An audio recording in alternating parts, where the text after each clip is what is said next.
Alors, un témoignage de quelqu'un qui roulait en Tesla avant, il a changé pour un Scénic. Donc jamais sur la chaîne Tesla Tib, cette vidéo, parce que bon, ça me paraît plus adapté. Par contre, j'ai remarqué un truc tout en bas de l'article. Regardez, on va tout lire, mais on remercie Nanana pour sa activité et son témoignage, afin de ne pas décourager nos lecteurs de témoigner dans le futur. Tout commentaire désobligeant à l'encontre de notre interviewé, de sa vie, de ses choix, sera supprimé.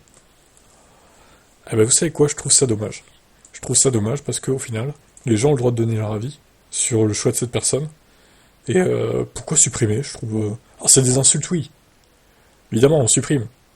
Mais bon, après ils ont le droit de faire des remarques, quoi. Je veux dire, chacun est libre de juger. Sinon, on supprime la partie commentaire, hein, tout court, quoi. Enfin, je trouve ça un peu dommage. Après, oui, les insultes censurées, je comprends. Ça n'a pas sa place, c'est sûr. Bon, alors pourquoi il est passé... il avait enchaîné 2 Model 3 et une Model S avant de passer chez Renault. C'est quand même étonnant. Ayant longtemps vécu à Grenoble, j'ai toujours été choqué par la pollution créée par les thermiques. Je suis aussi cycliste et je pense en particulier aux sorties d'échappement qui arrivent à l'auteur des poussettes. Selon les connaissances actuelles, nous aurions aujourd'hui usé 50% du pétrole, alors qu'il faut des millions d'années pour qu'il se forme. Ça c'est sûr. Notre lecteur n'hésite pas à dire, son passage électrique est en quelque sorte un geste politique.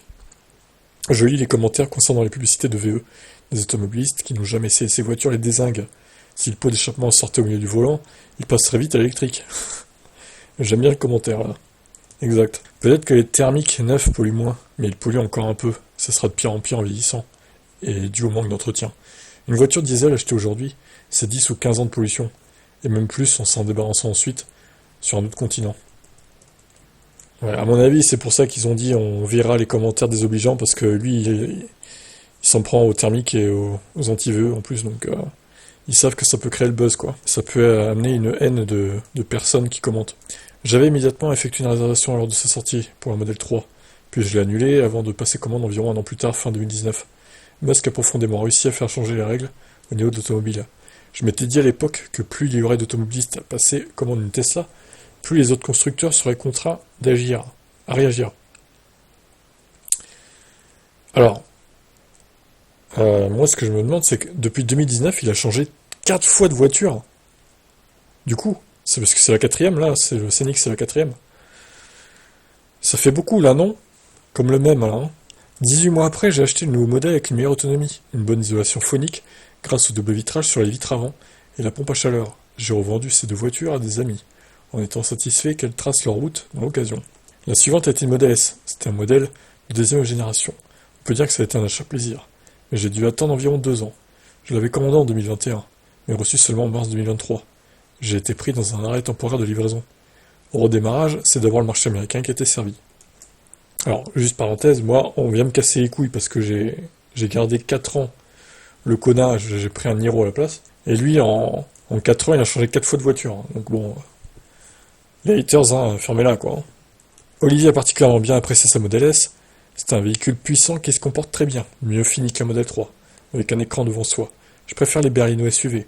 J'ai pensé faire une bonne opération financière quand j'ai reçu la Model S, acheté environ 92 000 euros avec l'option intérieure premium, alors qu'elle était 2 ans plus tard affichée à 110 000 euros. C'est un point qu'il avait alors jugé très positif. Finalement, à la revente, ça m'a rien fait gagner. La politique commerciale de Tesla m'interpelle aujourd'hui. C'est un vrai problème, ces importantes variations de tarifs. Je suis d'accord avec ça. Je me demande si Tesla n'est pas en train de se tirer une balle dans le pied à moyen ou long terme. Il se souvient d'expériences de livraison qui n'avaient pas été excellentes.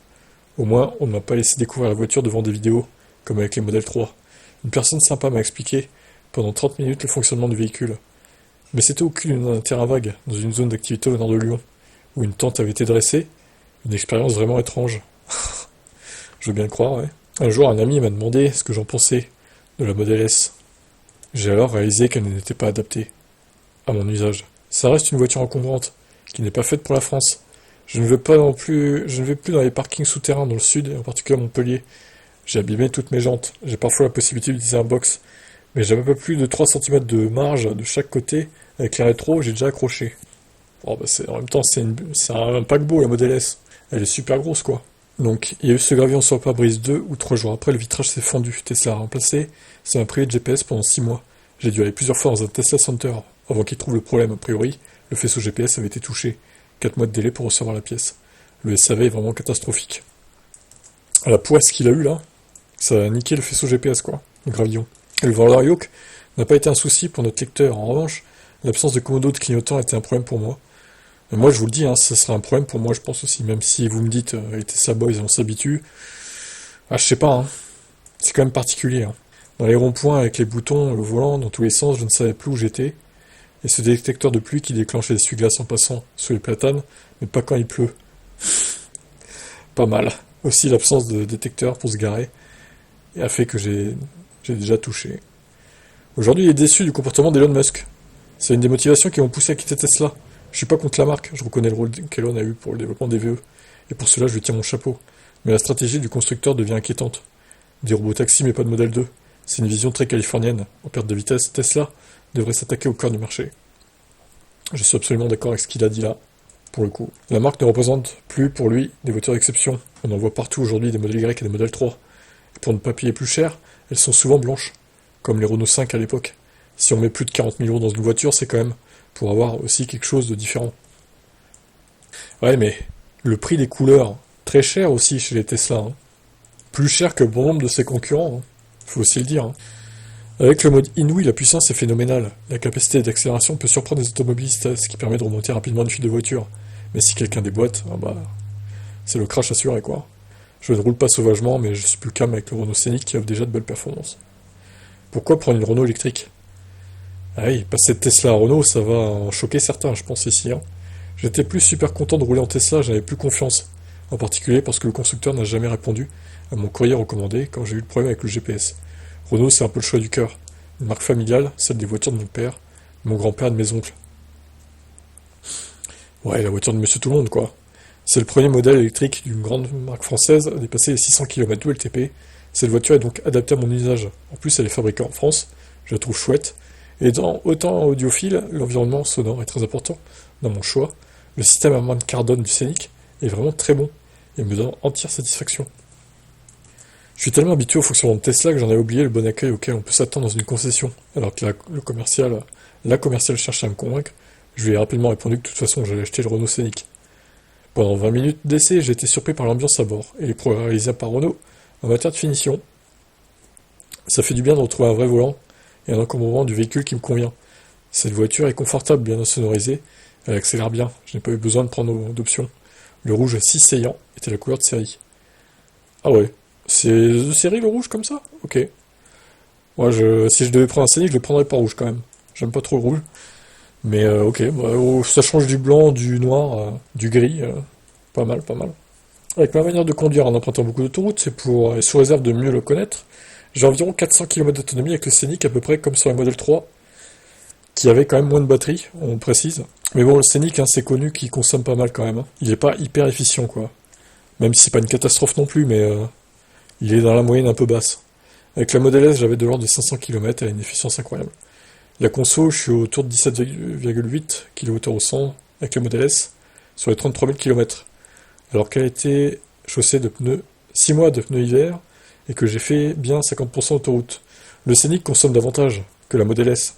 Sur mon premier gros trajet entre Urez et Biarritz, avec une vitesse moyenne de 110 km/h en raison des bouchons, j'ai observé 19 kWh au 100.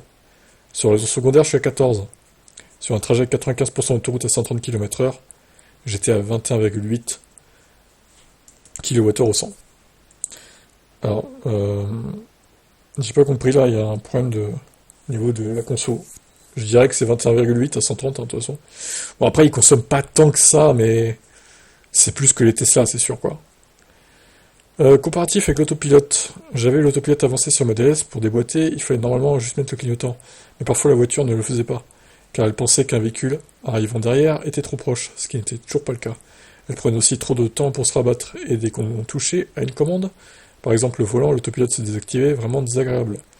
Le Scénic est plus tolérant, régulateur de vitesse adaptatif et maintien de voie enclenché. La voiture progresse sans à-coup, et si on intervient sur les commandes, rien ne se désactive. Plus cool, son maintien dans la voie est cependant moins fin, et il faut rester vigilant, je préfère le Renault à la Tesla sur ce point. Le Model S dans les moins, je n'aimais pas le caméra selfie qui générait une alerte chaque fois que j'écartais les yeux de la route. Ah, tu te sens fliqué, quoi. J'avais l'impression d'être espionné, c'est ça.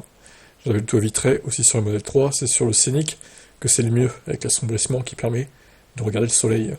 En revanche, je suis pas sûr que ce soit positif de retrouver un Komodo pour le son au volant. J'avais le même sur ma R19 autrefois. Quand on a une Tesla, on a l'impression d'avoir le top du top, mais c'est pas forcément le cas, c'est pourquoi il conseille aujourd'hui à ceux qui roulent en Tesla et veulent changer de voiture, essayez un Scénic électrique, vous pourriez être bien surpris. Ça sent un peu le commercial Renault, hein, qui veut nous vendre son Scénic là. Il n'y a pas que Renault Scénic, hein, il y a plein de voitures électriques qui font aussi bien que Tesla, hein, de toute façon.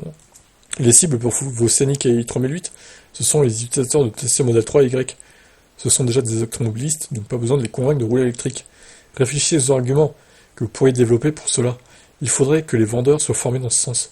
J'aurais presque envie de le faire pour eux. Alors, je sais pas si vraiment avec le Scénic ils veulent convaincre ceux qui sont déjà électriques ou ceux qui voudraient passer à l'électrique chez Renault. Pour moi, il y a un peu des deux, hein, quand même. Le One Pedal ne manquerait-il pas aux utilisateurs de Tesla en roulant? Avec la génération maximum, on obtient à peu près la même sensation. Il n'y a que pour s'immobiliser que ça change à cause du rampage. Là, on utilise le frein, mais avec le Scénic, j'estime à être 95% du temps en One Pedal.